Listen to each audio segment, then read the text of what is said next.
और चलिए रुक करेंगे अब हरियाणा की खबरों की ओर। मुख्यमंत्री नायब सिंह सैनी के नेतृत्व में हरियाणा का प्रतिनिधिमंडल जापान दौरे पर जा रहा है और इसका मुख्य उद्देश्य राज्य में जापानी निवेश को बढ़ावा देना है।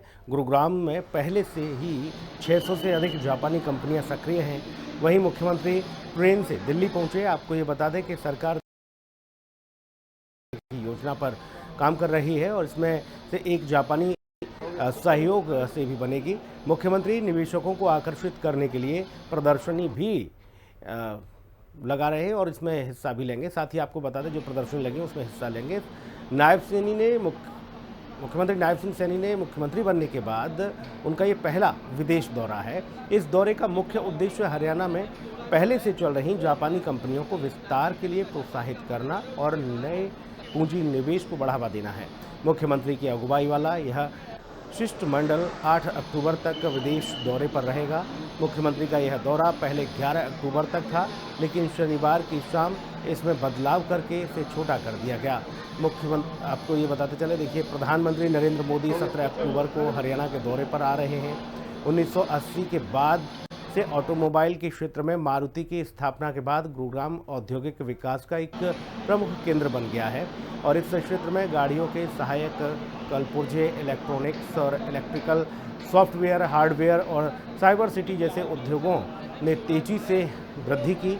वर्तमान में जापान अपने कुल निवेश का लगभग 1/3 हिस्सा हरियाणा में निवेश कर रहा है।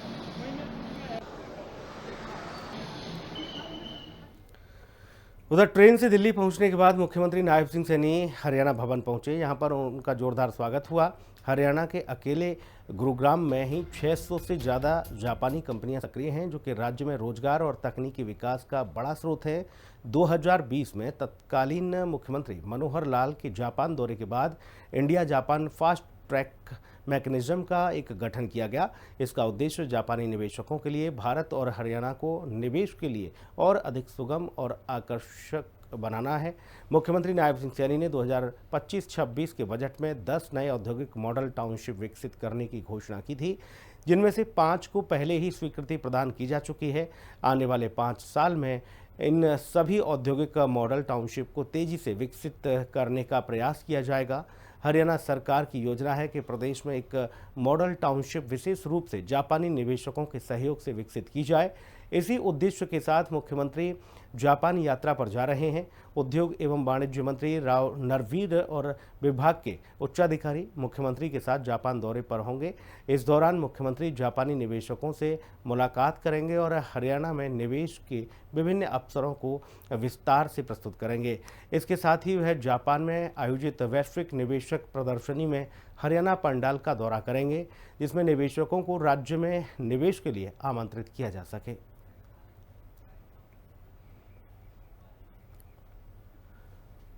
प्रधानमंत्री नरेंद्र मोदी 17 अक्टूबर को हरियाणा के दौरे पर रहेंगे। नायब सरकार 2 के 1 साल पूरा होने पर बीजेपी उपलब्धियों का उत्सव मना रही है। भारत सरकार के दूसरे कार्यकाल का आपको ये बता दें एक साथी, देखिए हरियाणा सरकार की अगर बात की जाए, भाजपा सरकार के दूसरे कार्यकाल का यह साल जो है वो पूरा होने पर 17 अक्टूबर को सोनीपत में प्रदेश स्तरीय गौरव समारोह होगा। इसमें प्रधानमंत्री नरेंद्र मोदी मुख्य अतिथि के रूप में शामिल होंगे और हरियाणा को करोड़ों रुपए की विकास परियोजनाओं की सौगात देंगे। नायब सरकार इस दिन को 1 साल हासिल जो उपलब्धियां की हैं उनके विशेष तौर पर उत्सव के रूप में मनाएगी। राज्य की सभी योजनाओं की झलक दिखाने वाली प्रदर्शनी भी लगाई जाएगी और मुख्यमंत्री नायब सिंह सैनी ने कहा है कि हरियाणा में प्रधानमंत्री का भव्य स्वागत होगा।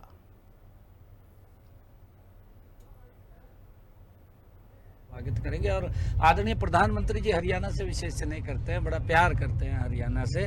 हरियाणा के लोगों से उनका बड़ा स्नेह है, क्योंकि लंबे समय तक आदरणीय मोदी जी हरियाणा के अंदर रहे हैं। आज भी आदरणीय मोदी जी जब चर्चा करते हैं तो यहाँ की लस्सी की चर्चा करते हैं, यहाँ के मक्खन की चर्चा करते हैं, दूध की चर्चा आदरणीय प्रधानमंत्री जी करते हैं क्योंकि हमारा हरियाणा में दूध दही का खाना।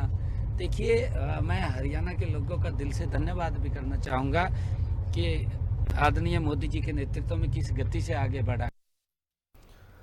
हरियाणा को दूध दही का प्रदेश कहा जाता है और मुख्यमंत्री नायब सिंह सैनी ने कहा कि डेयरी उद्योग में हरियाणा काफ़ी आगे है। यहाँ 6 मिल्क प्लांट काम कर रहे हैं और आगे भी और भी मिल्क प्लांटों की तैयारी की जा रही है। सहकारी विभाग भी काम में काफ़ी आगे है। किसानों को कम ब्याज पर ऋण मिलता है और MSP पर उनकी फसलें खरीदी जाती हैं।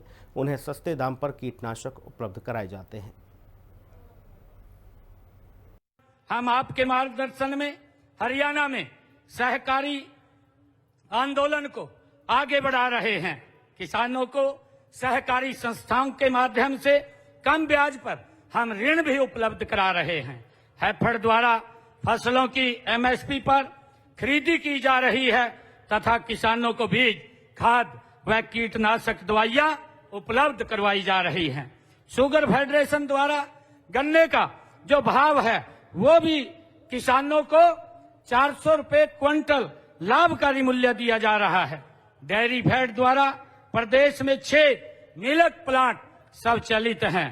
मुझे खुशी है मान्यवर, हम आपका आभार व्यक्त करते हैं कि जींद व सिरसा के 2 दुग्ध संयंत्रों के नवीनीकरण के सुधार के लिए राष्ट्रीय डेयरी विकास बोर्ड द्वारा लगभग 18.5 करोड़ रुपए की राशि वो स्वीकृत की गई है ताकि हमारी जो अर्थव्यवस्था है डेयरी के अंदर हमारे रोजगार के साधन ज्यादा खड़े हो सकें।